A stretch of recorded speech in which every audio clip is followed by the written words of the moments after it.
Hello and welcome to Biocules. तो 10 minutes 10 PYQ की series में हमारा चैप्टर चल रहा था principle of inheritance and variation, और इस चैप्टर का ये 5th लेक्चर है। अगर आपने पिछले 4 लेक्चर नहीं देखे हैं तो आप देख सकते हो। तो हमारा फर्स्ट क्वेश्चन है, chromosomal theory of inheritance was proposed by. अगर आपने इससे पहले वाला लेक्चर देखा है तो आपको पता चलेगा कि ये क्वेश्चन भी रिपीट हुआ है, आई थिंक 2022 या 23 में, और देखो उससे पहले ये 2020 में भी पूछा गया। यहीं से हमें as I always say PYQ की इंपॉर्टेंस पता चलती है कि पीवाईक्यू कितने इंपॉर्टेंट है। तो हमें पता है कि जो सटन एंड बोवरी है, इन्होंने क्रोमोसोमल थ्योरी ऑफ इनहेरिटेंस को प्रपोज किया था, और इन्होंने क्या कहा था that behaviour of chromosome was parallel to behaviour of genes and use chromosome movement to explain Mendel's law. इन्होंने कहा था क्रोमोसोम का बिहेवियर जीन्स के बिहेवियर जैसा है, और क्रोमोसोम के मूवमेंट को इन्होंने यूज़ किया था मेंडल्स के लॉ को एक्सप्लेन करने के लिए। उसके बाद हमारा नेक्स्ट क्वेश्चन है, What map unit centimorgan is adopted in the construction of genetic map. अब आई नो ये थोड़ा सा एनसीईआरटी से बाहर है, पर एक आधा क्वेश्चन ऐसा चलता है उनको, और इनको पीवाईक्यू से ही लर्न करना है। So do not lose your sleep over such questions as I always say. तो इसका आंसर मैं आपको बता देती हूँ, आप याद कर लेना। 1 map unit is equivalent to 1% cross over. Map unit को हम क्यों यूज़ करते हैं? जेनेटिक डिस्टेंस मेजर करने के लिए, और जेनेटिक डिस्टेंस किसके ऊपर मेजर है? तो ये average number of cross over frequency के ऊपर मेजर है। अगेन हम कैसे कैलकुलेट कर रहे हैं, क्या करेंगे, ज़रूरी नहीं है, बस आपको जानना है कि ये है क्या। तो हम फर्स्ट ऑप्शन देखते हैं, इसमें तो 10% क्रॉस ओवर लिखा हुआ है, सेकेंड में 100, फोर्थ में 50। तो अपना ये आंसर सी हो गया, a unit of distance between genes on chromosomes representing 1% cross over. Clear. उसके बाद अपना थर्ड क्वेश्चन है, which of the following is most suitable medium for culture of Drosophila melanogaster. आपने कल वाला लेक्चर देखा होगा तो आपको पता चलेगा कि ये वाला पीवाईक्यू भी रिपीट हुआ है। तो सटन एंड बोवरी ने क्रोमोसोमल थ्योरी ऑफ इनहेरिटेंस दिया था, हमें पता है। इसका एक्सपेरिमेंटल वेरिफिकेशन किया था थॉमस हंट मॉर्गन ने। थॉमस हंट मॉर्गन और उनके कलीग्स ने क्या यूज़ किया था? फ्रूट फ्लाई को यूज़ किया था, जिसको हम ड्रोसोफिला मेलानोगास्टर बोलते हैं। क्यों यूज़ किया था? क्योंकि एक तो ये सिंपल सिंथेटिक मीडियम में यूज़ हो सकती, मीडियम में ग्रो हो सकती है, जैसे कि आप राइप फ्रूट वगैरह ले सकते हो, राइप बनाना वगैरह, मतलब नॉर्मल जो भी हमारे लिए वेस्ट मटेरियल है उसके ऊपर भी ये ग्रो कर सकती है। दूसरा, इनकी लाइफ साइकिल काफ़ी छोटी होती है, सिर्फ 2 वीक्स की, और ये सिंगल मेटिंग में ही काफ़ी लार्ज नंबर ऑफ प्रोजेनीज को प्रोड्यूस करते हैं। और यहाँ पर सेक्सुअल डिमार्केशन है, यानी मेल और फीमेल सेक्स इजीली डिस्टिंग्विशेबल है। तो यहाँ हमें पूछा हुआ है, हमारे पास आंसर क्या आएगा? काउ डंग, मॉइस्ट ब्रेड, अगर अगर, ripe banana would be the answer. अगला क्वेश्चन है काफ़ी easy, the phenomena of pleiotropism refers to. Direct NCERT का ही टॉपिक है, एनसीईआरटी की ही लाइन है, जब कोई single gene multiple phenotypic expressions को कंट्रोल करे तो उसे हम प्लायोट्रोपिज्म बोलेंगे, और ऐसे जीन को हम प्लायोट्रोपिक जीन बोलेंगे। इसका एग्जाम्पल है हमारे पास फिनाइल कीटोन्यूरिया। तो हमारा यहाँ पर आंसर हो सकता है मोर देन 2। फर्स्ट ऑप्शन है more than 2 genes affecting a single character, नहीं ये नहीं हो सकता। Presence of several alleles in a single gene controlling a single crossover, नहीं। Presence of 2 alleles each of the 2 genes controlling, नहीं। A single gene affecting multiple phenotype expression, so option D would be our answer. अगला question है हमारे पास, frequency of recombination between gene pairs on same chromosome as the measure of distance between genes to map their position on chromosome was used for the first time.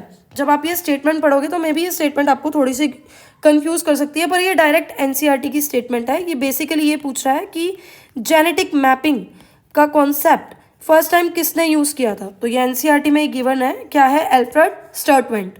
तो option D would be the answer.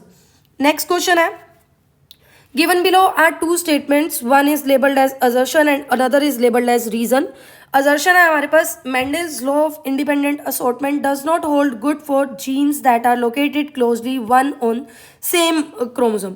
अब आपने पिछले lectures में देखा होगा कि ये same question पहले भी आया हुआ है, मतलब ये भी क्वेश्चन रिपीट हुआ है। आई थिंक 2023 में ये क्वेश्चन पूछा गया था, और देखो 2022 में भी ये क्वेश्चन आया हुआ है। लाइक ऐसा ही क्वेश्चन है, वो डायरेक्ट असर्शन रीजन पे नहीं है, पर ऐसा ही क्वेश्चन है, आई थिंक ट्रू या फॉल्स पे है, और ज़रूरी नहीं है कि वो 2023 में पूछा हो, उससे पहले भी। तो मुझे एग्जैक्ट याद नहीं आ रहा है, पर आपने पिछले लेक्चर्स को फॉलो अप किया होगा तो आपको पता होगा कि ये पूछा गया पहले। तो ये फर्स्ट स्टेटमेंट असर्शन हमारा ट्रू है। जो लॉ ऑफ इंडिपेंडेंट असॉर्टमेंट है वो लिंक्ड जीन्स के लिए नहीं है, मतलब लिंक्ड जीन्स उसका एक्सेप्शन है।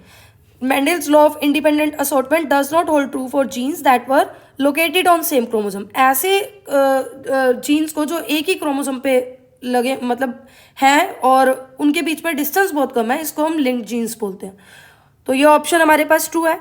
अगला है क्लोजली लोकेटेड जीन्स असोर्ट इंडिपेंडेंटली। तो ये तो आपको पता ही चल रहा है कि दोनों स्टेटमेंट्स जो है वो कॉन्ट्रास्ट में है, अपोजिट में है। तो एक ट्रू होगी तो अपने आप ही दूसरी फॉल्स होगी, क्योंकि फर्स्ट में लिखा हुआ है वो फॉलो नहीं कर रहा है और सेकंड में लिखा हुआ है वो असोर्ट हो रहा है इंडिपेंडेंटली। तो हमें पता है फर्स्ट ट्रू है, तो फिर रीजन इसका रॉन्ग है। तो ऑप्शन डी आ जाएगा, assertion is correct but reason is not correct. Next question है the best example for pleiotropy is.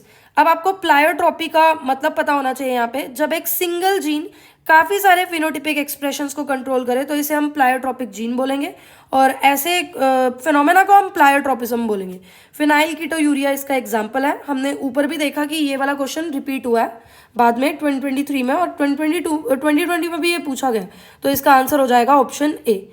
फिर है the frequency of recombination between gene pairs on same chromosome was a major of distance between gene was explain by. आप देखो अभी हमने ऊपर ये question किया जेनेटिक मैप्स के ऊपर, और ये वाला क्वेश्चन पहले भी 2019 में भी पूछा गया है। देखो विद इन 2-3 ईयर्स ये क्वेश्चन रिपीट हुआ है, यानी ये 2019 में और ऊपर जो हमने पढ़ा है वो 2023 में। 4 साल में ये क्वेश्चन क्या हुआ है, रिपीट हुआ है। तो आपको यहाँ से पता चल गया होगा एनसीईआरटी की भी इंपॉर्टेंस और पीवाईक्यू की भी इंपॉर्टेंस। तो इसका आंसर तो हमें पता है, आंसर सी इसका क्या होगा, आंसर होगा ऑप्शन सी इसका आंसर होगा। अगला है आपको करेक्ट स्टेटमेंट बतानी है। तो फर्स्ट स्टेटमेंट है Franklin Stahl coined the term linkage. नहीं, आप एनसीईआरटी पढ़ोगे तो आपको पता चलेगा लिंकेज जो टर्म है ये किसने कॉइन की थी, थॉमस हंट मॉर्गन ने की थी। उसके बाद Punnett square was developed by a British scientist. सही है, इनका नाम था रेजिनाल्ड सी प्यूनेट, ये भी ट्रू है। प्यूनेट स्क्वायर का आपको मतलब पता होगा, और प्यूनेट स्क्वायर वाला क्वेश्चन हमने पिछले लेक्चर्स में भी किया। एक बार पहले, 1 या 2 बार ये पहले भी ये क्वेश्चन पूछा गया। स्प्लाइजियोसोम्स टेक पार्ट इन ट्रांसलेशन। नहीं, अगला chapter molecular basis of inheritance में आप पढ़ोगे, इनका रोल ट्रांसक्रिप्शन में होता है। उसके बाद transduction was discovered by S Altman, ये भी सही नहीं है। तो अपने पास जो आंसर करेक्ट है, करेक्ट स्टेटमेंट है, वो क्या होगी, ऑप्शन बी। लास्ट क्वेश्चन है हमारे पास। ये जितने भी यहाँ पर ऑप्शंस दिए हुए हैं ये सारे प्रीवियस ईयर क्वेश्चंस में भी रिपीट हुए हैं, और ये 2016 में पूछा गया है। उसके बाद भी आपने लेक्चर्स फॉलो अप किए होंगे तो आपको पता होगा ये सारे कॉन्सेप्ट के ऊपर क्वेश्चंस आए हुए हैं, और ये मैचेड की फॉर्म में है। तो सबसे पहले हमें डोमिनेंस का पूछा गया है। तो डोमिनेंस क्या है, देखो लॉ ऑफ डोमिनेंस कहता है कि जितने भी कैरेक्टर्स हैं वो कंट्रोल्ड होते हैं डिस्क्रीट यूनिट से। ऐसे डिस्क्रीट यूनिट को हम फैक्टर्स बोलते हैं।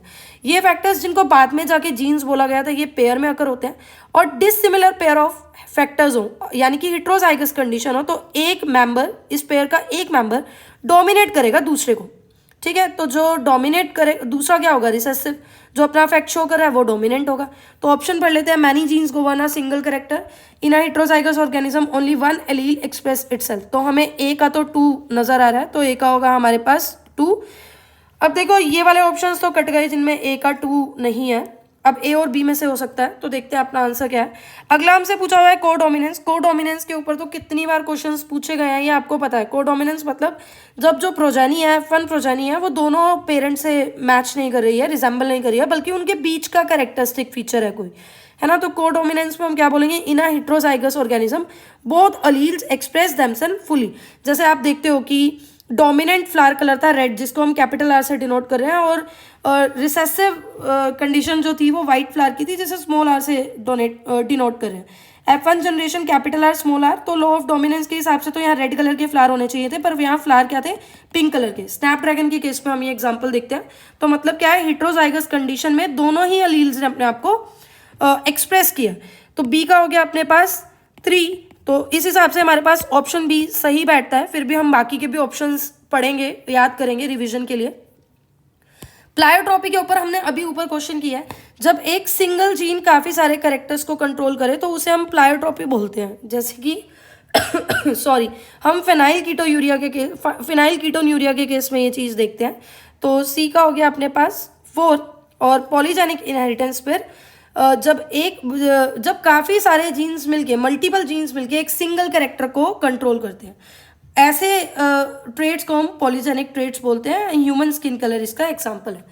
तो आज के लिए इतना ही। आई होप ये लेक्चर आपने एंजॉय किया होगा। ऐसे ही और लेक्चर्स के लिए please do like, subscribe and share बायक्यूल्स।